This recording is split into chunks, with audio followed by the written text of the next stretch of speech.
উপদেষ্টা এবং পররাষ্ট্র উপদেষ্টা যারা এখন পর্যন্ত এই ভাবতলনে যাওয়ার পরও আমাদের হাদি ভাইয়ের উপর যে সন্ত্রাসীরা গুলি করেছে তাদেরকে অ্যারেস্ট করতে পারেনি। আজকে আমরা তাদের কাছে সুস্পষ্ট আমরা দাবি জানাবো কত সময়ের মধ্যে তারা অ্যারেস্ট করবে। আমরা নির্ধারিত সময় বেঁধে দেব, এর মধ্যে যদি তারা এই সন্ত্রাসীদেরকে অ্যারেস্ট করতে না পারে সারা বাংলাদেশে জুলাইয়ের প্রজন্ম যেভাবে রাস্তায় নেমেছিল জুলাইয়ে তার চাইতে তীব্র গতিতে সারা দেশের সংগ্রামী মুক্তিকামী ছাত্র জনতা রাজপথে নামবে ইনশাআল্লাহ। প্রিয় উপস্থিতি, বিপ্লবী ছাত্র জনতা, জুলাইকে আমাদের একটি পরিপূর্ণ বিপ্লবের রূপ দিতে হবে। জুলাই আমাদের শহীদরা জীবন দিয়েছে একটি পরিপূর্ণ বিপ্লবের জন্য, দেশের ফ্যাসিবাদী কাঠামোকে ভেঙে চুরমার করে দেওয়ার জন্য, রাষ্ট্রের নাগরিকদের নিরাপত্তা নিশ্চিত করার জন্য এবং দিল্লির যে দাসত্ব, দিল্লির গোলামরা গত 16 বছরে বাংলাদেশে যে ফ্যাসিবাদ কায়েম করেছে তাদের বিরুদ্ধে প্রতিরোধ জারি রাখার জন্য আমাদের এই জুলাই বিপ্লব হয়েছে। এই নতুন বাংলাদেশে জুলাই যে প্রজন্ম তৈরি হয়েছে সেই প্রজন্ম আর কাউকে ভয় পায় না। এই প্রজন্ম সবসময় ইনসাফের পক্ষে অবস্থান নেবে। এই প্রজন্ম জুলাইকে পরিপূর্ণ বিপ্লবে রূপ না দেওয়ার আগ পর্যন্ত তারা রাজপথে অবস্থান নেবে। সংগ্রামী সাথী ও বন্ধুগণ, আমরা আজকে 3টি দফা দাবি উত্থাপন করেছি এবং আমরা একই সাথে বলেছি এই 3 দফা দাবি যদি বাস্তবায়ন না হয় তাহলে অতি দ্রুত বাংলাদেশের প্রতিটি প্রান্তরে জুলাই প্রজন্ম রাজপথে নামবে। এবং একই সাথে এই দাবিগুলো যদি বাস্তবায়ন না হয় স্বরাষ্ট্র উপদেষ্টা, আইন উপদেষ্টা এবং পররাষ্ট্র উপদেষ্টার পদত্যাগের দাবিতে গণ আন্দোলন শুরু হবে।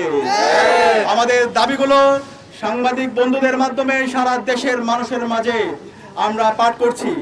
আমাদের প্রথম দাবি, আমাদের ভাই জুলাইয়ের সহযোদ্ধা, আগ্রাসনের বিরুদ্ধে, আধিপত্যবাদের বিরুদ্ধে যিনি সবসময় প্রতিরোধ জারি রেখেছেন, শরীফ ওসমান হাদির উপর গুলি বর্ষণের সঙ্গে জড়িত প্রত্যক্ষ হামলাকারী, পরিকল্পনাকারী, সহায়তাকারী সকল সন্ত্রাসীদেরকে দ্রুত সময়ের মধ্যে গ্রেফতার করতে হবে।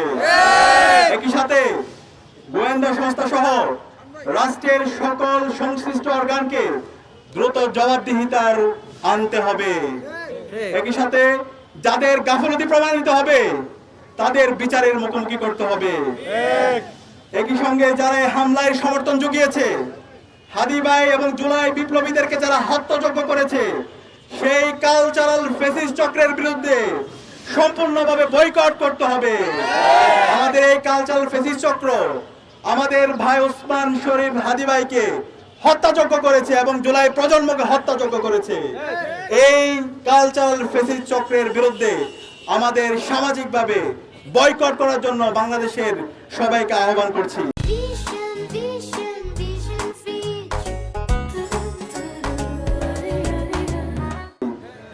আমাদের 2 নম্বর দাবি, আগামী 48 ঘন্টার মধ্যে নিষিদ্ধ লীগের বিরুদ্ধে এলাকা ভিত্তিক চিরুনি অভিযান শুরু করতে হবে।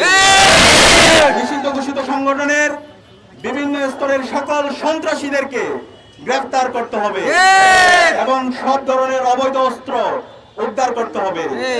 এই বিষয়ে সরকারের অবহেলা আমরা আর সহ্য করব না। 3 নম্বর দাবি, ভারতীয় আধিপত্যবাদের বিরুদ্ধে প্রথম ও অপরিহার্য পদক্ষেপ হিসেবে খুনি হাসিনাকে দেশে ফিরিয়ে এনে তার বিরুদ্ধে মানবতা বিরোধী অপরাধের প্রদত্ত রায় কার্যকর করতে হবে। গণহত্যাকারী সন্ত্রাসীদের আশ্রয় দেওয়ার প্রতিবাদে ভারতের সঙ্গে কূটনৈতিক সম্পর্ক পুনর্বিবেচনা করতে হবে। অভিযুক্তদের ফেরত না দেওয়ার পুরো পর্যন্ত কূটনৈতিক সম্পর্ক স্বাভাবিক করা যাবে না। এই 3 দফা দাবি অনতিবিলম্বে না মানা হলে এবং আইন শৃঙ্খলা পরিস্থিতি দৃশ্যমান পরিবর্তন না দেখাতে পারলে স্বরাষ্ট্র উপদেষ্টা, আইন উপদেষ্টা এবং পররাষ্ট্র উপদেষ্টাকে পদত্যাগ করতে হবে। এই আন্দোলনে বাংলাদেশের মুক্তিকামী ছাত্র জনতাকে সাথে নিয়ে সারা দেশে আমরা দুর্বার আন্দোলন গড়ে তুলব। ইতিমধ্যে আমরা আজকের ঘেরাও কর্মসূচি নিয়ে গতকাল থেকে বাংলাদেশের সকল ছাত্র সংগঠন, ছাত্রদল, ছাত্র শিবির, ছাত্র শক্তি, জুলাইয়ের যারা সহযোদ্ধা ছিল, সামাজিক সংগঠন, আমরা সবার সাথে যোগাযোগ করেছি। সবাই এই 3 দফা দাবির ব্যাপারে তারাও সংহতি প্রকাশ করেছে। এবং একই সাথে আমরা বলতে চাই, আমরা জুলাই যে প্রজন্ম, জুলাই আমরা যারা আন্দোলন করেছিলাম, রাজপথে নেমেছিলাম, আমরা সবাই ঐক্যবদ্ধ আছি। আমাদের কমন গোল এক, আমাদের কমন এনিমি এক, আমাদের কমন এনিমি হলো ভারতের দালালেরা। এনিমি হচ্ছে দিল্লি, যারা বাংলাদেশে ফ্যাসিবাদ কায়েম করেছে। আমাদের কমন এনিমি হচ্ছে খুনি হাসিনা এবং তার দোসররা। আমাদের কমন এনিমি হলো নিষিদ্ধ ঘোষিত ছাত্রলীগ, যুবলীগ, আওয়ামী লীগ এবং সন্ত্রাসীরা। তাদের বিরুদ্ধে সারা দেশে গণপ্রতিরোধ গড়ে তোলার জন্য বাংলাদেশের মুক্তিকামী ছাত্র জনতাকে আহ্বান করছি। এই সন্ত্রাসীদেরকে বিচারের আওতায় নিয়ে আসার জন্য এবং তাদেরকে দ্রুত সময়ের মধ্যে তাদেরকে অ্যারেস্ট করার জন্য আমরা বাংলাদেশের সকল ছাত্র সংগঠন, সামাজিক সংগঠন এবং রাজনৈতিক দলগুলোকে আইন শৃঙ্খলা রক্ষায় সারা দেশে গণ কমিটি গঠন করার জন্য আহ্বান করছি। একই সাথে যে সমস্ত আইনজীবীরা এই খুনিদেরকে জামিন দেওয়ার জন্য আপনারা কাজ করছেন, আপনাদের তথ্যগুলো আমরা সারা দেশের মানুষের কাছে ছড়িয়ে দেব। এই এক খুনি হাসিনা এবং তার দোসররা, নিষিদ্ধ ঘোষিত ছাত্রলীগ, যুবলীগ এবং আওয়ামী লীগ, তাদের বিরুদ্ধে তাদেরকে জামিনের জন্য যে সমস্ত আইনজীবীরা কাজ করবে, অপরাধীদেরকে দায় মুক্তি দেওয়ার জন্য যারা কাজ করবে, তাদের বিরুদ্ধে আমাদের অবস্থান জারি থাকবে, তাদের বিরুদ্ধে আমাদের প্রতিবাদ প্রতিরোধ জারি থাকবে। এবং একই সাথে আজকে আমরা অত্যন্ত ঘৃণ্যভাবে আমাদের প্রধান নির্বাচন কমিশনার যে মন্তব্য করেছেন সেটাকে প্রত্যাখ্যান করছি। প্রধান নির্বাচন কমিশনার তিনি আজকে বলেছেন, আমাদের যে জুলাইয়ের সহযোদ্ধা শরীফ ওসমান হাদী ভাইয়ের উপর সন্ত্রাসীরা যে গুলি করেছে সেটা নাকি একটি বিচ্ছিন্ন ঘটনা। নির্বাচন কমিশনারকে বলতে চাই, এই ধরনের কমেন্ট, এই ধরনের মন্তব্য এই নৃশংস হামলার পর আপনি কিভাবে করতে পারেন? অনতিবিলম্বে আপনার এই মন্তব্য আপনি প্রত্যাহার করেন এবং জাতির কাছে প্রকাশ্য ক্ষমা চান। আমরা আপনার বিরুদ্ধে আমাদের আন্দোলন সংগ্রাম শুরু করব। আমরা অনুরোধ করবো সরকারের দায়িত্বশীল পর্যায়ে যারা আছেন সবাইকে দায়িত্বশীল আচরণ করার জন্য। আমরা যারা জুলাইয়ের প্রজন্ম আছি, গত 3 মেয়াদে আমরা ভোট দিতে পারিনি, বাংলাদেশের জনগণ ভোট দিতে পারিনি। তফসিল ঘোষণার পরে বিভিন্ন ধরনের ষড়যন্ত্র এবং চক্রান্ত হচ্ছে। দেশের সামগ্রিক স্টেবিলিটির জন্য আমাদের জাতীয় ঐক্যমত দরকার। এবং দায়িত্বশীল পর্যায়ে যারা আছেন, প্রধান নির্বাচন কমিশনার থেকে শুরু করে প্রধান উপদেষ্টা এবং উপদেষ্টা পরিষদে যারা আছেন এবং রাজনৈতিক দল, ছাত্র সংগঠন, সবাইকে আমাদের দায়িত্বশীল আচরণ করতে হবে।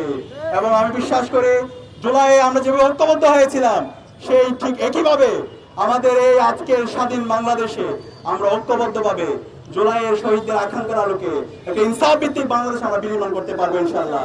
সেই ইনসাফ ভিত্তিক বাংলাদেশ বিনির্মাণ করার জন্য যে 3 দফা দাবি আমরা উত্থাপন করেছি, অনতিবিলম্বে আমরা এই 3 দফা দাবির বাস্তবায়ন দেখতে চাই।